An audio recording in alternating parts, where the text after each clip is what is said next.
On April 11th, composer and pianist Jason Moran's Ellington in Focus will illuminate Duke Ellington's iconic jazz compositions, pairing music with stunning, rarely seen photography of Ellington by legendary photographer Gordon Parks. The presentation, taking place 125 years since Ellington's birth, will be interspersed with Moran's personal narration about the significance of the jazz legend's impact, punctuated by Parks's images.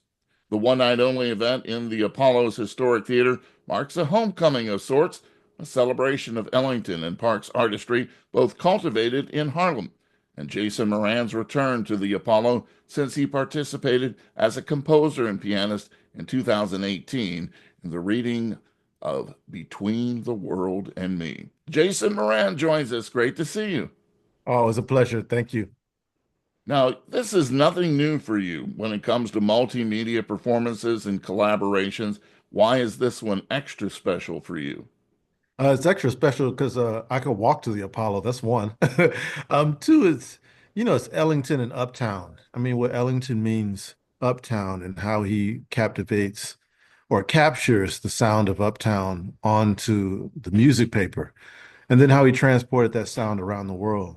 There's a certain rhythm that comes from Uptown that Ellington exports and kind of like humanizes. And so to bring this music, and especially solo piano, I love Ellington and the big band, of course, but my love for his piano playing, oh my gosh, I could kind of go on and on about that. So to bring this back to the Apollo, a place where Ellington spent so many hours sweating and playing, feels like a good homecoming to have. You always were involved in music from your parents early on, but do you remember one of the first times you heard Duke play? I wouldn't say I remember the first time I heard Duke play, but it's almost like you meet as a young kid. I felt like I met his compositions before I met him. And you hear these songs like Satin Doll, and your parents want to hear it, and then your grandparents want to hear it. And so, a kid wanting to please their parents, you start learning these Ellington songs. And then when I heard Ellington, I heard how much he reminded me of my favorite pianist, Thelonious Monk. I mean, there is no Thelonious Monk attack unless Ellington shows him how to attack the piano. And it's an inherited thing that I think piano players pass down from one to the other. And Ellington, of course, inherited a piano attack from people like James P. Johnson and others. So it's a thing that I heard, and as a kid, I thought Ellington was timeless. These works he makes about the world are timeless, and there's always a good time to kind of reinvestigate what he means with that text.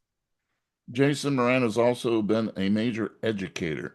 And I feel this night is somewhat of an education because photography from Gordon Parks, the music of Ellington, it really comes together in this multimedia performance that you are, very familiar with. Mm. Obviously, you must agree. This is a history lesson going on.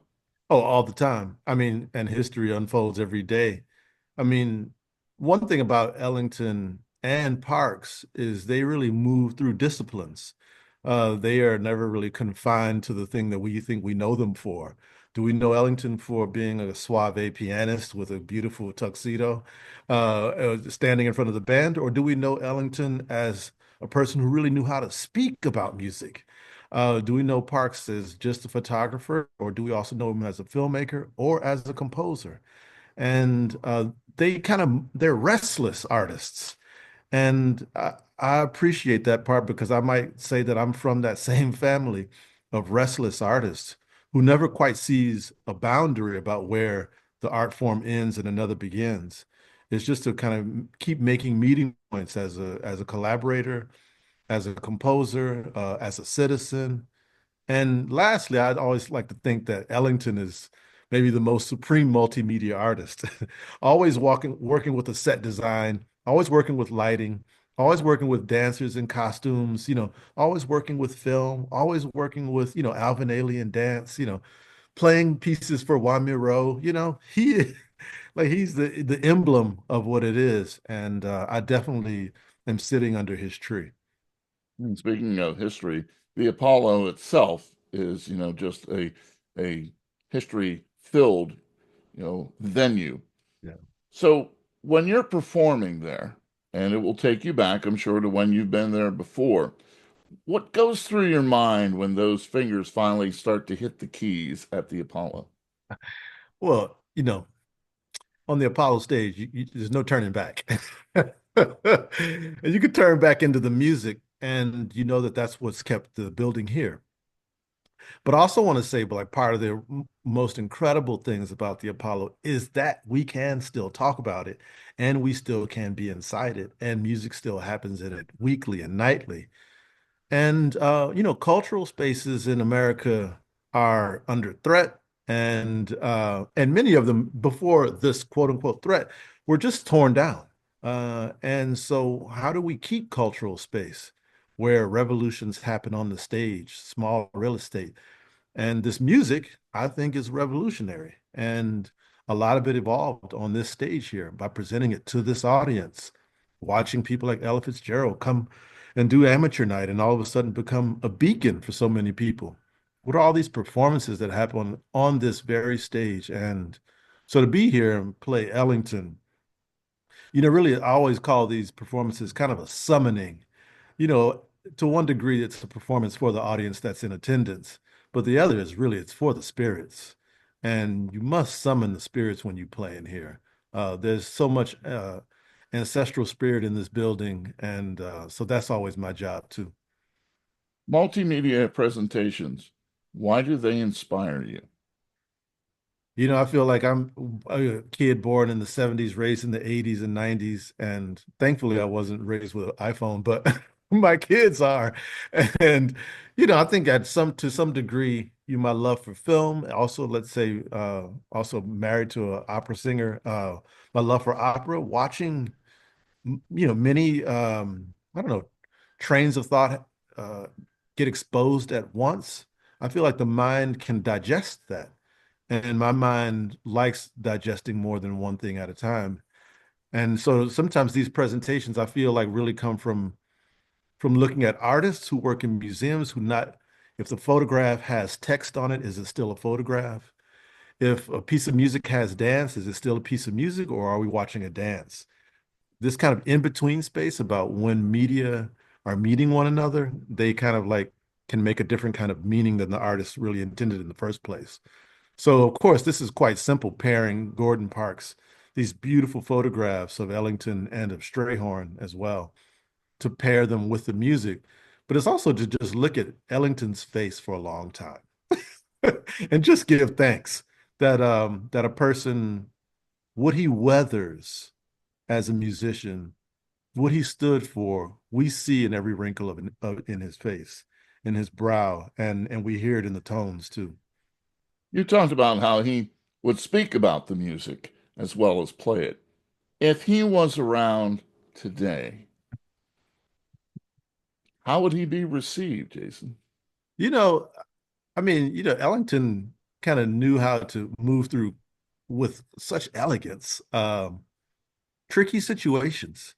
And he was put in many tricky situations as a quote unquote ambassador. The hands he had to shake. And I think he relies on his band. One thing that kind of keeps coming to mind as I'm playing his music solo is that the way he loves having 18 or 19 other people around him is he uses them as a bit of therapy as well. That he needs that community. And he will talk about community and he will talk about global responsibility. But he had a way of seeing the world that I could never articulate. He's so clever. And so I couldn't tell you what he'd say, but I might try to play what he'd say. Hip hop has always been a part of your makeup as well. Is there any hip hop that you hear? I mean, it all goes back to jazz and blues, but what do you hear specifically from Ellington that maybe connects with you on the hip hop side? Well, there's a group from from from Staten Island named the Wu-Tang Clan, and the Wu-Tang Clan sampled Thelonious Monk playing Black and Tan Fantasy, and this was on their debut record in the 90s. And I had of course heard the way Monk plays Ellington, but I'd never quite heard it the way RZA, the producer from the Wu-Tang Clan, heard it. And I thought, oh, he's nailed it. He nailed the sophistication, but he also nailed the rawness of it and with the beat that they put on it. And so Ellington, he's been sampled many times, but for me, that's like one of the great ones because here's this group in the 90s sampling Thelonious Monk from the 1950s, playing Ellington from the 1920s. So you get like this 70, 80-year span of black music kind of happening in one little sample in the early 90s in the golden age of hip hop. So it was, those kinds of things show up. There's a thing that so hearing that piano on that track is special. Since you brought up Thelonious Monk, the tune Round Midnight has a specific connection for you. Talk about that. Yeah, well, I think as a kid growing up, the piano was it just wasn't so fun. And though I would practice every day, it wasn't like I really enjoyed it. And then there was a tragedy that happened to a politician named Mickey Leland, who died in this plane crash. And with a delegation of other politicians. And my parents were who knew him. They were watching this news report on the television, but there was no sound coming from the television, and they were listening to a record. So I walked in and I see this kind of gloomy scene on the television, and I hear this piano, and it's my parents are listening to Thelonious Monk play his solo version of Round Midnight.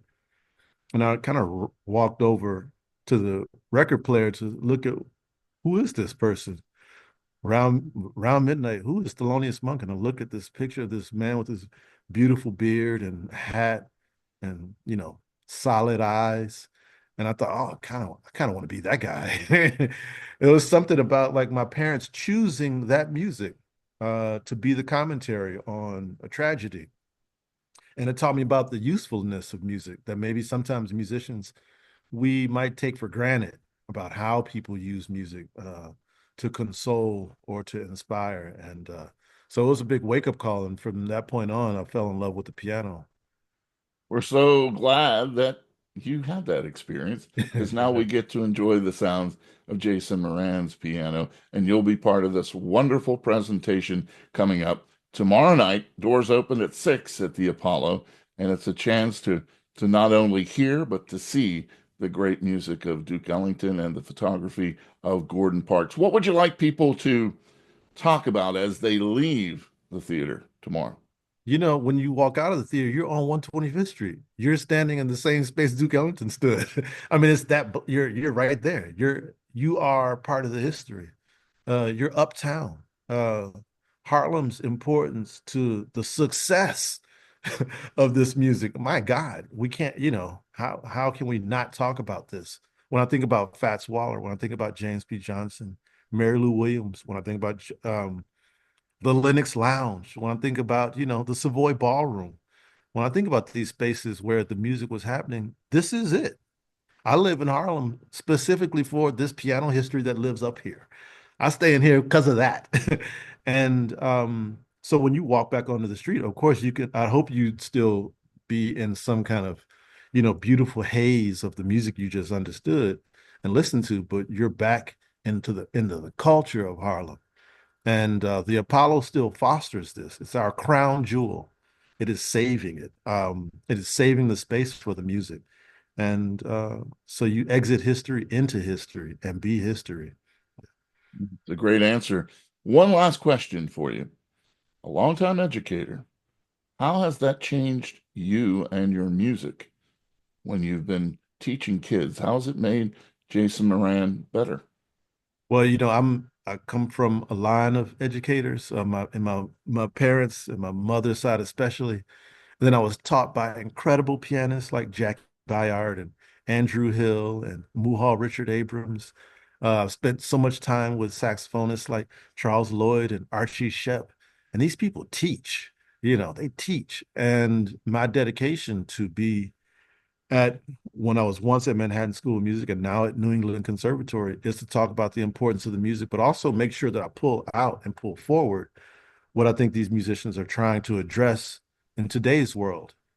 And I think to have to discuss it sometimes at the piano, but many times away from the piano, at first was difficult, but you have to form some language about meaning. And this music is complex. And I think oftentimes we think we understand what we're up to. Yeah. Sometimes we do, but many times we don't. And that's the nature of it. But I think trying to make sure that I understand more closely what I think is important to the success of music, the success of humanity that gets exposed in improvisation.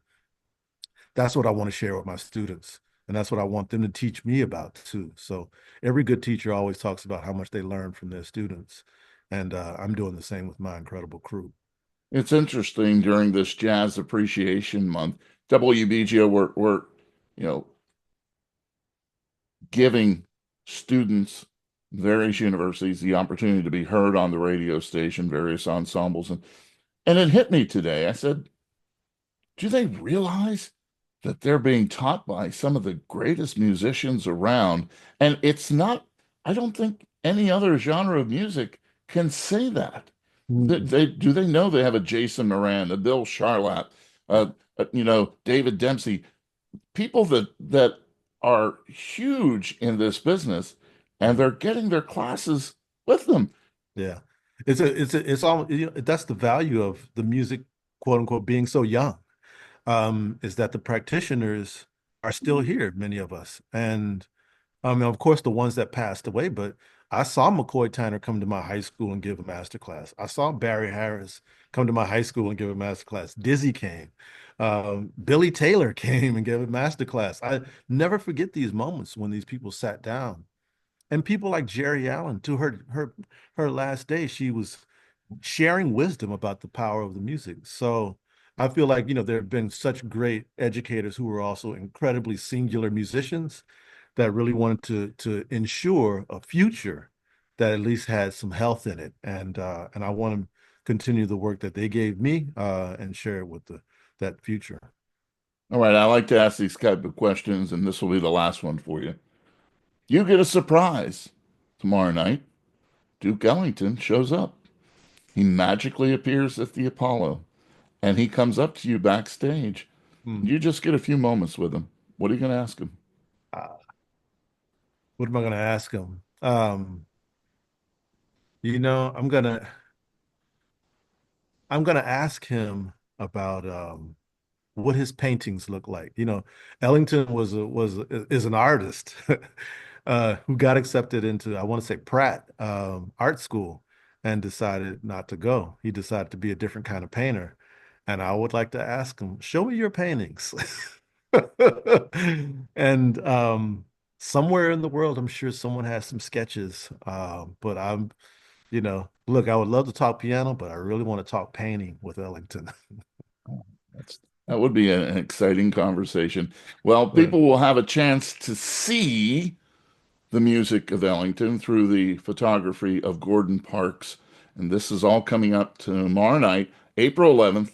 Composer and pianist Jason Moran's Ellington in Focus. He's been our guest here. Great to talk to you and congratulations on this I work. appreciate it. Good to talk to you too. Take care.